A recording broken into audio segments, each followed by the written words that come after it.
We're back with another top 5. This time, it is the top 5 worst gaming shenanigans. I don't know what you want to call it. Not worst games of the year, but worst happenings in gaming. I guess I don't know what to call it. We'll figure it out later. But it's the 5 worst things that happen in gaming. There it is, right there. In 2020, and boy, there were some botches. And again, as always, this is my personal list. It has nothing to do with you. It's just me. It's just my opinion. So if you disagree, then I don't care.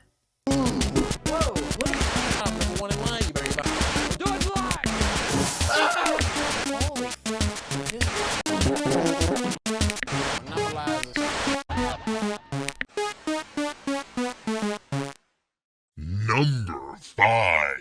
Dragon Ball Z Kakarot. This came out early, January 2020, early in the year, before we knew what hellish shitstorm was to come. And I heralded it as a bright beacon of light in gaming. We saw we saw teasers and trailers and stuff like that, where they're like, oh my god, it's the Dragon Ball Z RPG you've always wanted. Because we've had little weird Dragon Ball Z RPGs, many over the years, but nothing that was like a true, full, like, in-depth RPG experience with the Dragon Ball universe that we love. We had some fun Game Boy games, Legacy of Goku. I liked them when I was a kid. They probably suck now, but I haven't played them since I was a kid. I liked them back then, but I was like, oh my god, this is gonna be amazing. We're gonna have all these, like, skill trees with these characters, and I'm gonna grind up Krillin, and he's gonna be fucking badass. I'm gonna have him with me and all this other stuff. And nope, that's not what we got at all. Literally, we just got the Dragon Ball Z story rehashed, very scripted. You could only use certain characters in certain parts. Eventually, it's just Goku, basically. There's a whole game, you're just playing as Goku, and that's a whoop-de-doo. There we go. I've seen Dragon Ball. I know what happens in Dragon Ball Z. I don't need to play it again in the exact same timeline, exact same order again in a video game. I thought this was gonna be so like, oh, we're gonna do all these interesting side quests. Side quests don't matter at all. You don't have to do side quests at all. When you do a main mission in Dragon Ball Z Kakarot, you just get a heap ton of experience points to boost you up to the level where you need to be. I think it might even be like rubber band leveling, like where it's like, oh, well, he needs to be up here. Let's just up there. Side quest, nothing matters. Collecting the Dragon Balls doesn't matter. None of it matters. I wanted a magical, whimsical world finally in the Dragon Ball Z story, but it's literally just Dragon Ball Z, the video game, with the lightest of RPG elements I've ever seen in there. So there you go. That was a huge disappointment. They told us it was going to be something else, and my dumb ass fell for it. Maybe you did too. Number 4. And Nintendo had a rough year PR-wise as a whole with the shutting down of tournaments and all that other stuff, but that's not even on the list. What's on the list for me, which I hated to see from Nintendo, was the limited time games that they started doing. First, we got it with Mario, Mario 35, Mario 3D All-Stars, the Mario Game & Watch, all that stuff. They're like, it's only available until March 31st, 2021, then it's gone forever, and we were all just like, what?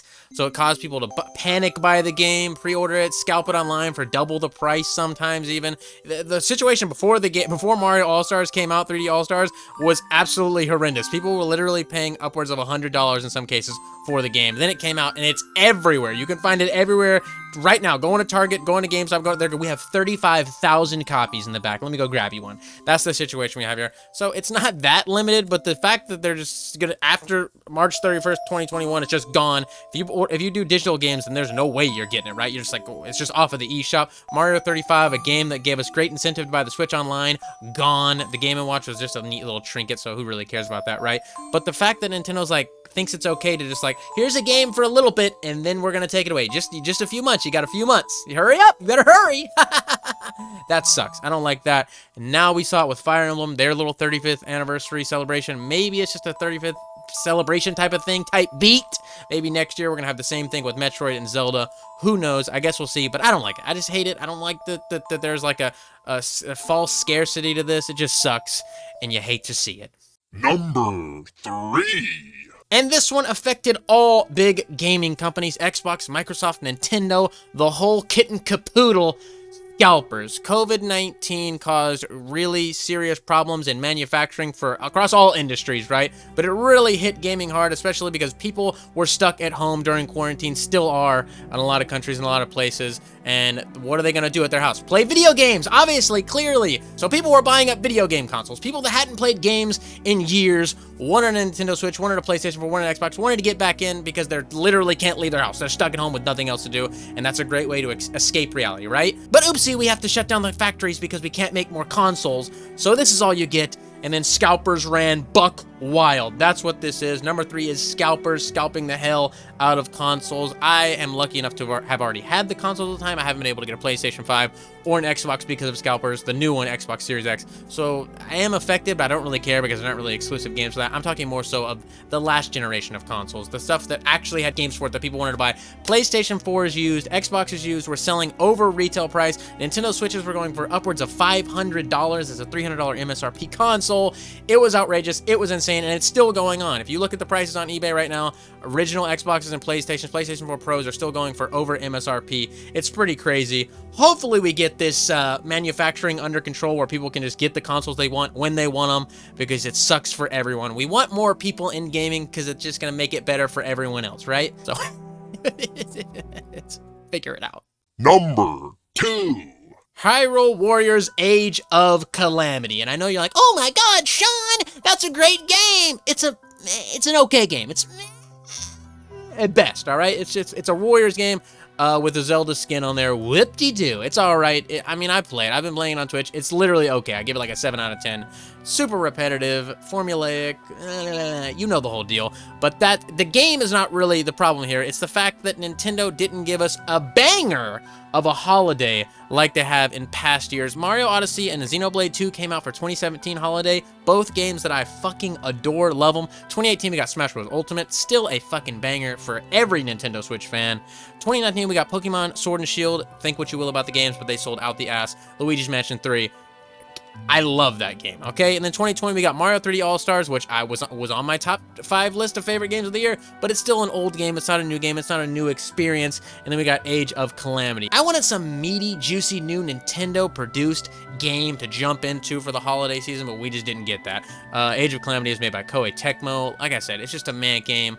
I'm assuming that 2021 is going to be quite the banger of a year for Nintendo with all the stuff we've heard to be rumored in the works and everything like that, and there's no way it couldn't be better than 2020. We only got a handful of games made by Nintendo that were new, actually. We got a lot of ports and re-releases and things like that for the Switch, but it was just a disappointing holiday season for the Nintendo Switch as far as diehard Switch fans that have been in the console ecosystem since 2017 or along, somewhere around that time. That's where I'm getting at here. It was a disappointing holiday. Where the heck is my Mario Odysseys 2s? Number 1. You all know what the hell number 1's going to be. I'm sure this is on a lot of people's top 10 worst lists of 2020. Cyberpunk 2077. Oh my god. And specifically, I'm talking about my experience on my base Xbox. I have an Xbox Series S, so technically not the base, but it's as powerful as the base. So there, maybe an ass hair more powerful. I'm not even sure, really. But it runs like hot caca on my base Xbox. The amount of glitches and how muddy and gross and just unpolished everything looks, and the pop-in and the textures not loading in it. It's just an absolute debacle mess. It was taken off of PlayStation. You've heard this rant a million times. It's just a mess. On PC, it looks like it's all right. Obviously, still has a lot of problems. Should not have been put out yet on any console, specifically not base PS4 and Xbox, because it pretty much can't run on these consoles. We're 4 patches deep at this point. I get a patch like every few days for the game at this point, and it's not really helping. I'm just gonna say it right there. Literally, I'm not noticing much of a difference. The game has crashed on me a couple times. I've had outrageous number of glitches. I thought this game was going to be something I could just dive into for months and get lost and just be like, oh my god, this is the greatest thing I've ever seen, with how they were advertising and touting it. The CEO just came out a couple weeks before saying it runs really well on base consoles. All the gameplay footage we saw looked amazing. They purposely misled us and didn't allow people to show base console gameplay. They had review embargoes, the whole nine. It was a shady debacle, and it certainly got a little PP in my cereal. I'll tell you that much right now, and I don't like PP in my cereal. I like just plain milk, please. So yeah, I was pretty upset about that. I'm still having fun playing the game, but it could have just been so much better. It should have been so much better, and I thought and I hoped it was going to be something that it wasn't. And there's my list. I hope you liked it. If you made it this far in the video, why the hell haven't you liked this? I see you. It's right there. You just go whoop, click, boom. You're helping me out. I thought we were friends. It helps the algorithm. Drop a comment. Subscribe if you haven't already. You know the whole deal. Links to everything in the description. There's going to be a pinned comment down below. All that stuff. You can support us via the links, Patreon, join button, all that stuff. Love you guys so much. Happy New Year to all of you. And I'll see you next year with lots more gaming fun.